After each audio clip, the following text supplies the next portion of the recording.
Hi అండి, నమస్తే. Welcome back to mama's kitchen.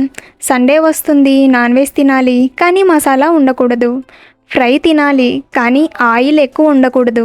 మొత్తానికి హెల్తీగా ఉండాలి, అది కూడా టేస్టీగా తినాలి అంటే ఈ వీడియోని ఎక్కడ స్కిప్ చేయకుండా ఎండ్ వరకు చూడాలి. మరైతే ఇంత హెల్తీగా టేస్టీగా ఫిష్ ఫ్రై ఎలా చేయాలో చూద్దాం పదండి. ఇవి వచ్చేసి గండి చేపలండి. శుభ్రంగా క్లీన్ చేసి తీసుకున్నాం. ఇప్పుడు ఇందులో రుచికి తగ్గట్టు ఉప్పు, అలాగే 1 టేబుల్ స్పూన్ దాకా అల్లం వెల్లుల్లి పేస్ట్ వేసుకోవాలి. ఉప్పు అలాగే అల్లం వెల్లుల్లి పేస్ట్ని చేప ముక్కలన్నిటికీ 2 వైపులా బాగా పట్టేలా కలుపుకోవాలి. ఇలా కలుపుకున్న తర్వాత ఇందులో 1.5 టేబుల్ స్పూన్ దాకా కారం పొడిని తీసుకొని చేప ముక్కలకి 2 వైపులా చల్లుకొని ముక్కలకి కారం బాగా పట్టేలా కలుపుకోవాలి. ఇప్పుడు ఇందులో 2 టేబుల్ స్పూన్ల దాకా కార్న్ఫ్లవర్ పౌడర్ని వేసుకొని ముక్కలకి 2 వైపులా కార్న్ఫ్లవర్ పౌడర్ని అంటించి ఒకసారి ఇలా డీస్ని బాగా కదుపుకుంటే చేప ముక్కలన్నిటికీ కార్న్ఫ్లవర్ పౌడర్ బాగా అంటుకొని చేప ముక్క తినేటప్పుడు క్రిస్పీగా ఉంటుంది. సో చూసారు కదండి, ఇందులో ఎక్కువగా ఇంగ్రీడియంట్స్ కూడా ఏం వేయలేదు. రుచి కోసం ఉప్పు అలాగే కారం పొడి, ఇక నీచు వాసన రాకుండా అల్లం వెల్లుల్లి పేస్ట్, ఇక చేప ముక్క క్రిస్పీగా ఉండడం కోసం కార్న్ఫ్లవర్ పౌడర్ వేసుకున్నాం. ఇప్పుడు చేప ముక్కలన్నిటిని వేరొక బౌల్లోకి తీసుకొని ఇప్పుడు ఒక అరగంట సేపు ఫ్రిడ్జ్లో అయినా లేదంటే రూమ్ టెంపరేచర్లో అయినా పెట్టుకుంటే చేప ముక్కలకి ఉప్పు కారం బాగా పట్టి ముక్క తినేటప్పుడు టేస్టీగా ఉంటుంది. ఇవి మ్యారినేట్ అవ్వడానికి కొద్దిగా టైం పడుతుంది కాబట్టి ఈలోపు ఫ్రై చేసుకోవడానికి స్టవ్ పైన ప్యాన్లో 2-3 టేబుల్ స్పూన్ల దాకా ఆయిల్ పోసుకోవాలి. ఆయిల్ కాస్త వేడైన తర్వాత మ్యారినేట్ చేసుకున్న చేప ముక్కల్ని ఇందులో వేసుకోవాలి.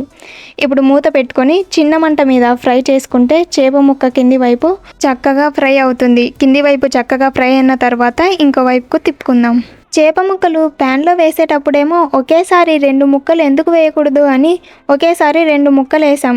వేసేటప్పుడేమో బాగుండింది, కానీ ఇప్పుడు ఇంకో వైపుకు తిప్పుతుంటేనే చేప ముక్క ఎక్కడ విరిగిపోతుందో అనిపిస్తుంది. ఏదో టైం అని 2 సేవ్ చేసే వాళ్ళలాగా ఒకేసారి 2 చేప ముక్కలు వేసాం. మీరు మాత్రం ఇలా చేయకండి. ప్యాన్లో కొద్దిగా గ్యాప్ ఉండేలా చూసుకొని చేప ముక్కల్ని వేసుకోండి. ఇప్పుడు మూత పెట్టి ఇటువైపు కూడా చక్కగా ఫ్రై అయ్యే వరకు చిన్న మంట మీదే ఫ్రై చేసుకోవాలి. సో ఇటువైపు కూడా చక్కగా ఫ్రై అయిందండి. ఇప్పుడు చేప ముక్కల్ని 2 వైపులకి తిప్పుకుంటూ 1 నిమిషం పాటు ఫ్రై చేసుకుంటే చేప ముక్క క్రిస్పీగా వస్తుంది. మనం అనుకున్నట్టే ఫిష్ కూడా ముక్కలైపోయింది చూడండి. అయినా ఏం పర్వాలేదు, మనకు టేస్ట్ ముఖ్యం. టేస్ట్ బాగుంటే చాలు. తినేటప్పుడు చేప ముక్క అలానే తినం కదా, చిన్న చిన్న ముక్కలు చేసుకొని తింటాం కదా. బెనిఫిట్ ఏంటంటే మనం ముక్కలు చేయాల్సిన పని లేకుండా అదే ముక్కలైపోయింది.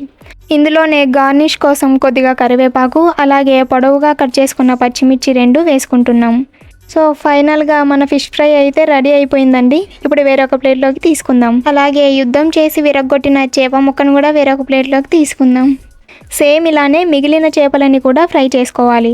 సో ఈసారి చేప ముక్క విరగకుండా ఉండడం కోసం ఒకసారి ఒక చేప ముక్కనే వేసుకుంటున్నాం. ఈ పచ్చిమిర్చి కూడా చక్కగా ఫ్రై అయ్యాయి. వీటిని కూడా వేరొక ప్లేట్లోకి తీసుకుందాం.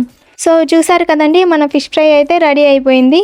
చూడ్డానికి చాలా బాగుంది కదా, తింటే కూడా టేస్టీగా ఉంటుంది. మరి ఆ టేస్ట్ని మీరు కూడా ఫీల్ అవ్వాలి అంటే మీరు ఇంట్లో ట్రై చేసి ఎలా ఉందో మీ ఫీడ్బ్యాక్ని మాతో షేర్ చేసుకోండి. ఈ వీడియో మీకు నచ్చినట్లయితే లైక్ చేయండి, మన ఛానల్ని సబ్స్క్రైబ్ చేసుకోండి. బాయ్.